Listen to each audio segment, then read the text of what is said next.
उस टाइम भी हमारी शादी नहीं हुई। पता नहीं क्या क्या बीच में होता है ना, अड़ंगे आ रहे थे बहुत ही। जिस चीज़ को हम टालते हैं ना वो और पीछे और पीछे और पीछे जाती है।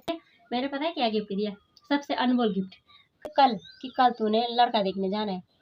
मैं हेलो फ्रेंड्स, गुड आफ्टरनून। तो स्वागत है आप सबका मेरे यूट्यूब चैनल पर। कैसे हैं सब? आई होप कि सब मस्त होंगे। मैं भी एकदम मस्त एंड स्वस्थ हूँ। और आज के ब्लॉग को मैं शुरू कर रही हूँ। दिन के 12:30 बजे से मैं स्टार्ट कर रही हूँ। तो आप लोगों के ना कमेंट आ रखे थे, इसलिए मैं आज यहाँ से आगे बना रही हूँ। मैंने स्टार्ट करती हूँ। कहाँ पे थी मैं? आज हमारी शुरू मुलाकात हुई ना, मतलब तो बाप रे, क्या बताना कौन सी वाली फीलिंग थी जब लड़की लड़का एक दूसरे को देखने जाते हैं ना, मतलब अरेंज मैरिज में। हाँ, तो वही वाली सेम सीन मेरे साथ भी हुई थी। जबकि हम बात करते थे, वीडियो कॉल होती थी, पर होता ही है मतलब सामने पे तो पहली बार ही मिल रहे थे, तो बहुत ही भयंकर मतलब अजीब सा हुआ, घबराहट जैसी हुई। तो मैं वहाँ पे गई, फिर मतलब नंद प्रयाग। हाँ, फिर कॉल आया कि कहाँ पे है, मैंने बोला मैं वहाँ पे हूँ। फिर ये बाइक लेके आ गई वहाँ पे। मैंने देखा, मेरे को हंसी आई, मतलब शर्म भी आ रही थी, बहुत ही ज़्यादा भयंकर वाली है, क्या बोला, थोड़ा अजीब सा होता ही है। बैठ जा, बोल उधर तक जाएंगे बस। पर मैंने बोला मेरे को शर्म आ रही है, मैं नहीं आ रही हूँ। बोला कि बैठ के ड्रामा करे ऐसा वैसा। तो चलो मैं बैठ गई यहाँ शर्माती हुई। फिर हम उधर तक गए, वहाँ पे एक पेड़ है ना आगे पे, तो हम वहीं पे बैठ रखे थे।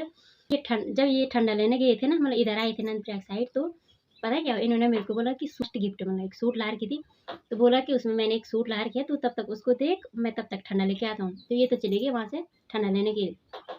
और मैंने जैसे ही बैग खोला, सूट देखी, माँ कसम क्या बोले मेरे को मेरे को बिल्कुल भी पसंद नहीं आया यह सूट ना।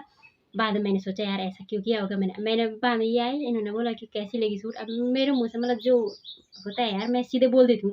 मैंने ये भी नहीं किया कि फॉर्मेलिटी निभाऊंगी कि ठीक है ये वो सूट ले लूँगी। मैंने सीधे बोल दिया मुँह पे ही, हाँ, कि मेरे को बिल्कुल पसंद नहीं आई, कहाँ से लाए ऐसी, मेरे को नहीं चाहिए वो सूट। कहना चाहिए था जो भी है, मेरे को रखना चाहिए था, घर के लिए ही सिलवाती। पर वो अजीब सी थी, या सूट मेरे को बिल्कुल भी पसंद नहीं आई। वो तो बोला कि चल बल वहीं चलते हैं वापस दुकान में ही, और वहीं से तू अपनी पसंद की सूट ले लेना।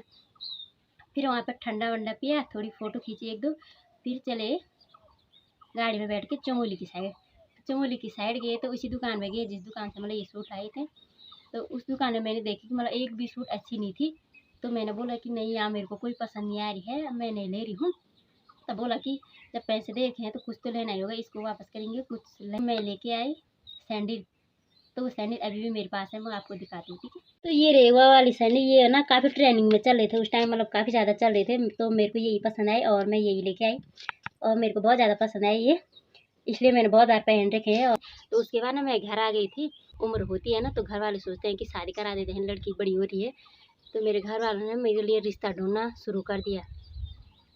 मेरे पापा ने मेरे को रिश्ता ढूंढना शुरू कर दिया, जन्म पत्री भेज दी इधर उधर। हाँ, और जुड़ भी गई भाई, जुड़ भी गई मेरी जन्म पत्री। अब ये हुआ कि अब लड़का बस देखने आ रहा है। मैं इतना रोई ना, मैं इतना रोई, क्या बताना था। मैंने बोला मैं नहीं कर रही हूँ, मैं विषय में शादी नहीं कर रही हूँ, ये वो सो। मेरे पापा को पता नहीं था कि ये बात करती है, मेरे दी लोगों को तो पता था, लेकिन पापा को नहीं पता था उस टाइम। फिर मतलब बीच में होता है ना, हमारे बीच में तो बहुत झगड़े हुए यार। तो किस्मत में रहा होगा मिलना, इसलिए हम मिल गए, शादी भी हो गई। नहीं तो हमारे बीच में बहुत झगड़े होते थे ना। मतलब लड़ाई तो हर किसी के बीच होती है, तो हमारे बीच बहुत ज़्यादा लड़ाई होती थी। कभी कभी ऐसा होता था कि बस अब हो गया है, अब नहीं, अब बात ही नहीं हो सकती हमारी, कभी नहीं, मतलब सीधे ब्रेकअप तक ऐसा हो गया था। मैंने बोला पापा को कि मैं अभी नहीं कर रही हूँ शादी, ऐसा वैसा, बहुत रोने लगी। फिर मेरे पापा ने बोला चलो ठीक है नहीं कर रहे। मेरे पापा ने बोल दिया उन लोगों को कि नहीं, लड़की मना कर रही है ऐसा वैसा। उसके बाद ठप हो गया है, फिलहाल फिलहाल तो नहीं दी। उसके बाद जन्म पत्री, मतलब मेरे हस्बैंड जी के घर वाले भी हस्बैंड जी को बोलने लगे कि शादी करते हैं तेरी, लड़की ढूंढते हैं। तो काफ़ी रिश्ते भी आए बल मेरे हस्बैंड जी के लिए, लेकिन मेरे हस्बैंड जी ने भी साफ साफ बोल दिया कि नहीं, मेरे को शादी करनी है तो उसी लड़की से करनी है, वरना मैं शादी नहीं करनी है। तो उनके घर वालों को भी, मतलब मेरे ससुराल वालों को भी हुआ होगा थोड़ा अजीब सा, यानी लड़की कैसी होगी। मतलब हर हर किसी के घर वाले यही सोचते हैं ना कि हमारी पसंद के लड़के या लड़की से ही मेरा हमारे बच्चों की शादी हो, उनके अच्छे भविष्य के लिए। तो सबके घर वाले यही सोचते हैं, तो उन्होंने भी यही सोचा होगा। लेकिन जब हस्बैंड जी ने बोला कि मैंने वहीं से करनी है, तो थोड़ा सा चुप हो गए उसके बाद वो लोग भी। बाद में ना मेरे हस्बैंड जी ने मेरे से बोला कि हम करते हैं बस शादी। उनके घर वाले भी परेशान करने लगे थे ना, उनके भी और मेरे भी। तो बोला कि शादी कर देते हैं। तो मैंने बोला यार नहीं, मेरे को अभी से शादी नहीं करनी है। तो चलो उसके बाद वो भी हो गया। फिलहाल चुप हो गए हैं, कुछ नहीं हुआ। फिर बात होती रही हमारी। यानी इनके घर वाले फिर से भाई इनके लिए लड़की की तेरी जन्म पत्री जुड़ गई है, अब तू लड़की देखने जाइए उसो। इन्होंने मेरे पापा बोला, मैं बहुत रोने लगी यार। मतलब बोलते हैं जोड़े ऊपर से ही बन के आते हैं, तो हमारी जोड़ी भी रही होगी। एक बार क्या हुआ कि मेरे पापा को मतलब ऐसा होता है जिसके घर में ना लड़की होती है तो लोग बहुत परेशान करते हैं कि अपनी लड़की की जन्म पत्री दो, ऐसा वैसा। तो मेरे पापा को भी ना बहुत लोगों ने ऐसे परेशान किया और मेरे पापा जन्म पत्री देते रहे। और मेरी जन्म पत्री फिर जुड़ गई कहीं, वो भी फौजी था तो वहाँ जुड़ गई। उसके बाद क्या हुआ कि लड़का बस देखने आ रहा है, और कल भाई सीधे कल कि कल तूने लड़का देखने जाना है। अब मैं एकदम शौक में मैं सच में रोना खुद ब खुद आ जाता है यार, माँ कसम। मैं ना रोने लगी, वो भी बहुत ज़्यादा, कि नहीं मेरे को जाना ही नहीं है, मेरे को शादी नहीं करनी। फिर भी इतनी हिम्मत नहीं हुई पापा से बोलने की मेरा पसंद है कहीं ये वो सब। मेरे भाई आए, मेरे भाई ने बोला कि क्यों रो रही है। बस मैंने बोला कि मेरे को ज़बरदस्ती भेज रहे हैं लड़का देखने के लिए, मेरे को नहीं जाना है। तो मेरे भाई ने मेरे से कुछ नहीं पूछा, क्योंकि मेरे भाई को पता था, शायद मेरे दी लोगों ने बताया होगा ना मेरे भाई को भी कि उसकी पसंद है ये वो सब। तो मेरे भाई ने ना मेरे भाई ने मेरे पापा को बोल दिया कि वो मना कर रही है तो ज़बरदस्ती क्यों कर रहे हो, नहीं करनी है उसको शादी तो रहने दो। फिर मेरे पापा ने बोला कि तू ही करवा उस लड़के से बात, अब मतलब जिससे जन्म पत्री जोड़ रखी थी ना। तो मेरे भाई ने वहाँ डायरेक्ट कॉल कर दिया और बोल दिया कि लड़की मना कर रही है ये वो सो। उसके बाद फिर शांति। उसके बाद पता चल गया था, तो उसके बाद फिर जन्म पत्री देना बंद। उसके बाद एकदम होता है दिल में एकदम शांत सी कि अब कहीं नहीं जा सकते जन्म पत्री, अब बस शादी होगी तो वही होगी।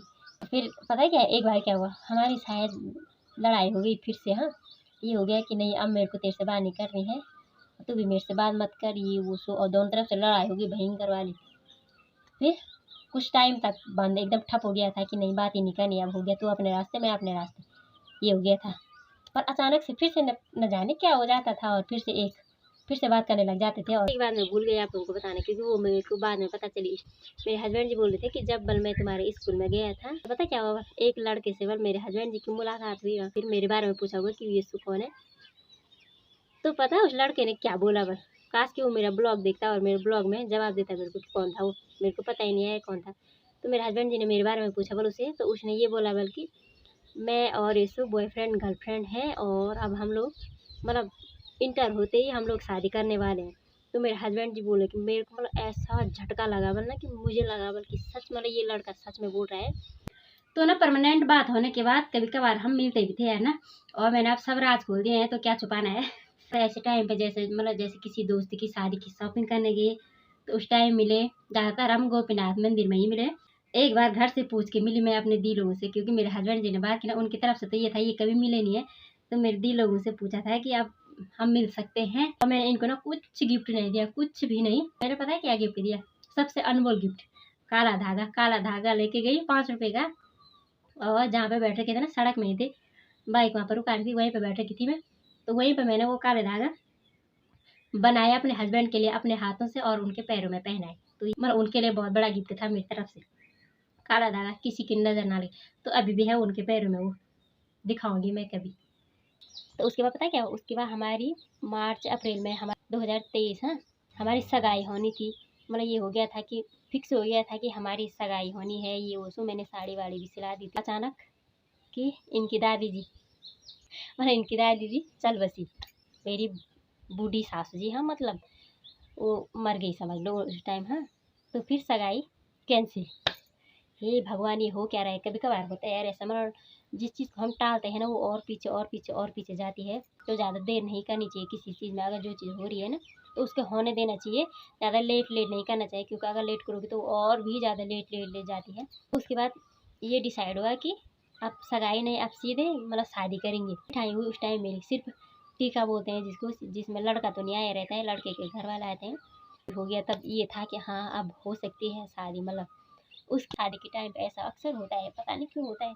या तो बूढ़े आदमी बीमार हो जाते हैं या कुछ ना कुछ होता ही है, ऐसे घटना हो जाती है। और ना मेरी शादी के 1 महीने पहले ही उनके परिवार में फिर कोई खत्म हो गया था। ऐसा लगा ना कि फिर से अब शादी कैंसिल ना हो जाए कहीं ये वो तो अच्छा हुआ कि उन्होंने मतलब श्राद्ध कर दिया। तो श्राद्ध के बाद 3 दिसंबर आ गया, मेहंदी हो गई, सब चीज़ हो गया और शादी भी हो गई संपन्न।